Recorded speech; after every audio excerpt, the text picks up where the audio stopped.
May we die only once. Everything is not alright, but maybe that's okay. I'm currently making my way through Unger's wonderful work, The Religion of the Future, and so far I've learned that religions attempt at dealing with three inherent defects of human existence: mortality, groundlessness, and insatiability, as well as one tendency: belittlement. The fact that life is always wanting more life and yet we die. The fact that no matter how much we know, there is no ground we can hold on to. And the fact that we desire the infinite from the finite, as well as the tendency to live from our smallness, to feel trapped in our circumstances. What religion offers, besides cute made up stories, is a feeling that death isn't final, that there is a solid ground, and that what we actually desire is the divine. That despite it all, everything is alright. But unfortunately, the bad news are that nothing is alright.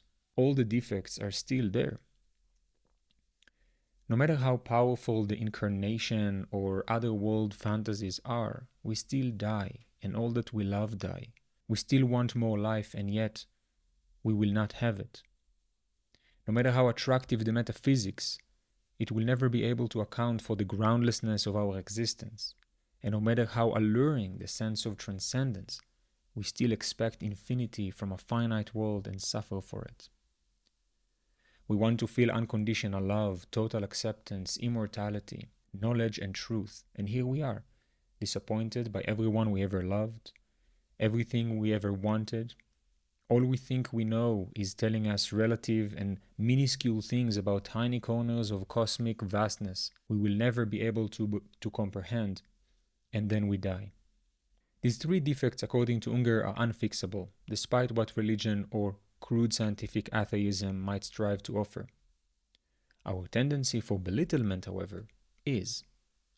This tendency is conditioned into us in different stages of life and through many social, economic, and institutionalized mechanisms.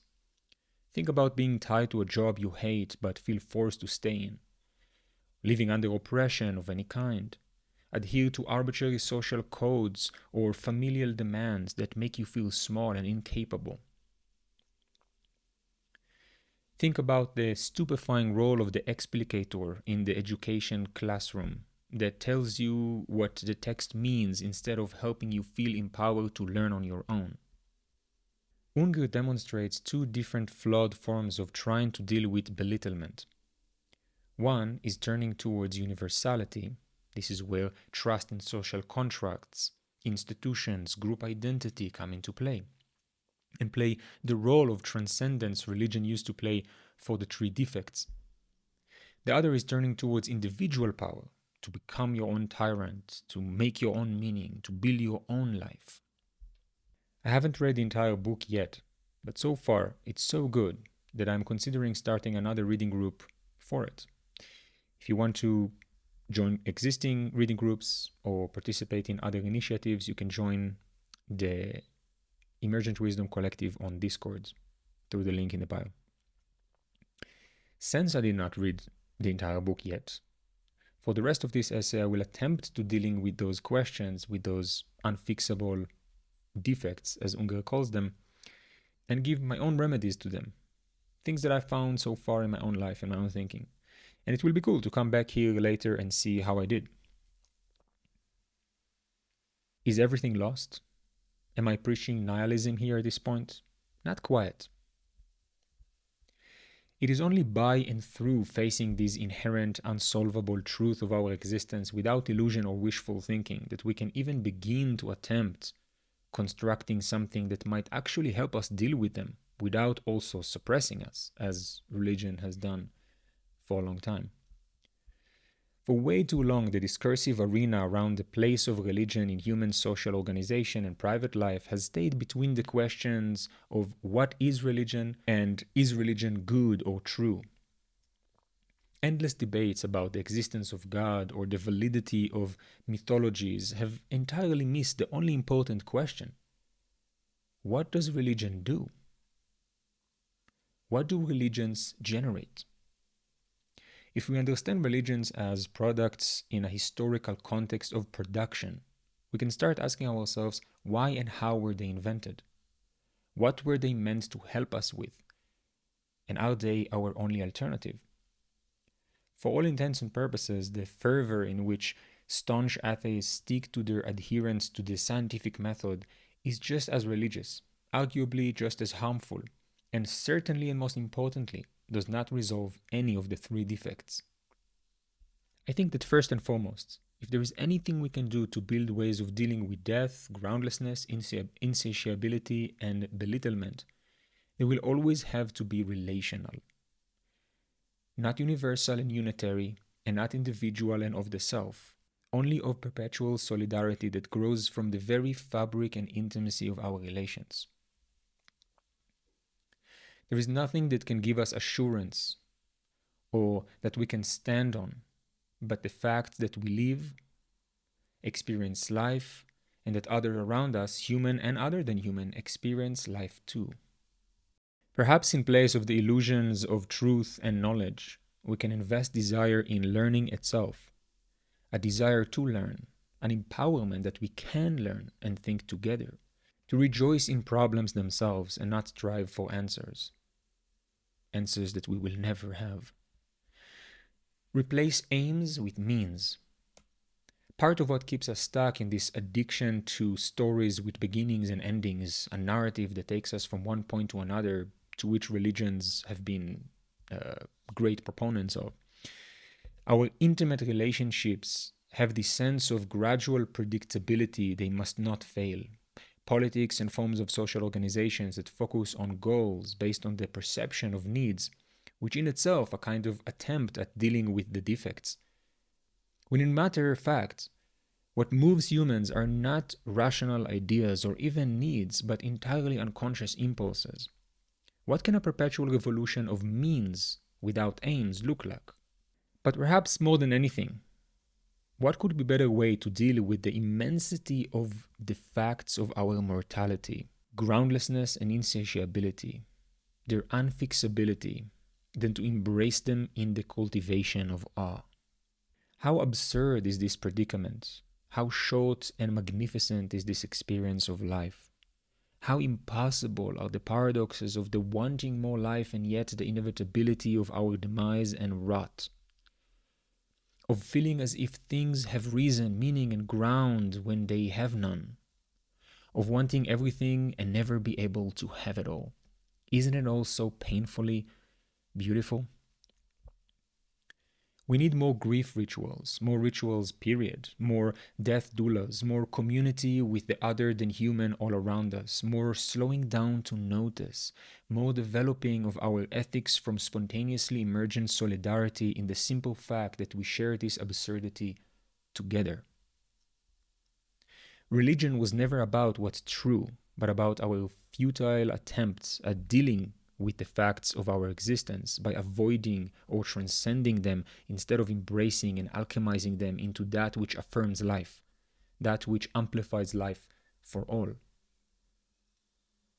So no, everything is definitely not all right.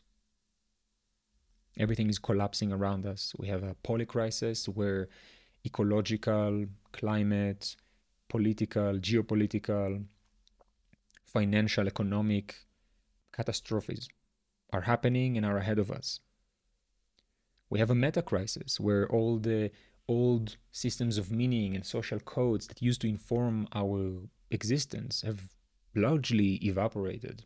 And yet we haven't invented new ones that could potentially help guide us in building a different paradigm. There is fascism and genocide on the rise everywhere. The cost of living is skyrocketing. It seems that crisis and collapse are now the kind of normal.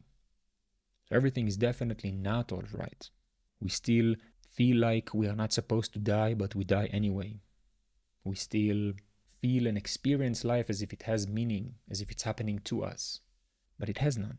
Things are just happening randomly around us, and there is no amount of knowledge that you can acquire that will give us a full picture of why. We still constantly grapple with and suffer from the emptiness and insatiability of our desire when we engage with the world, relate with others, create from a deep feeling of wanting, of longing. And yet, they're never satiated. We are still going to be grappling with how the world around us, circumstances around us as they are, belittle us into living from our smallness. Everything is definitely not all right. But maybe, just maybe it's okay. Maybe there are things we can do to structure life around those defects rather than avoid them or try to transcend them or ignore them altogether and just focus on the mundane. Everything is not all right, but maybe that's okay. Maybe through the cultivation of awe, maybe through the resistance to the oppression all around us that emerges from deep solidarity, not from above, not from a religious structure, but rather emerges from the intimacy of the solidarity between us, the connection, the relational entanglement itself, the deep ecological fabric in which we exist, a journey with no beginning or end, a journey when we get to participate in our own meaning making, not as individuals, but together in all of our relations. And may we die only once. What do you think? Let me know in the comments. I will probably be writing a lot about this topic in the foreseeable future. Also, if you want to support these projects, the way that I'm going about it currently is that I'm making these essays here and on Substack in order to fund the real-life post-capitalist infrastructure that I'm building. If you want to support this project, you can subscribe on Substack. You can also go to Patreon and subscribe there. If you go to Patreon and subscribe there, I'm also going to start soon having regular study groups every month where we come together and have a conversation about some of these topics, build meanings together, build emergent principles for dealing with this meta-crisis and polycrisis. And also me sharing the insights from building a regenerative land project and all of the other post-capitalist infrastructure that I'm building. So yeah, this is a way for you to support this channel. Also, if you want to participate in a workshop, so on July 26th, we are going to have a full day intensive called Sprawl. We were going to come together to actually put into practice what we are talking about here, to deal with the mortality, groundlessness, and insatiability of our desires, to learn how to think critically about the world around us in a meta-crisis, to practice intellectual emancipation, and to develop our own methodology for dealing with the times that we are in right now. If you want to participate you can also find the link in my Linktree, right here on the profile and in the right below this video. It's like everything, it's pay what you want or nothing at all. If you can't pay anything, you can reach out to me directly and I will sign you up for free. And that's also another way where you can support this work and allow me to keep building this post-capitalist infrastructure and put these things into practice. It's also going to be incredibly fun thing to do together. We are going to do it as a group, hold each other tenderly in this rough time, laugh as much as we can, and creatively build things for the solar punk future. I think it's going to be epic. As always, much love, free Palestine, and see you in the next essay.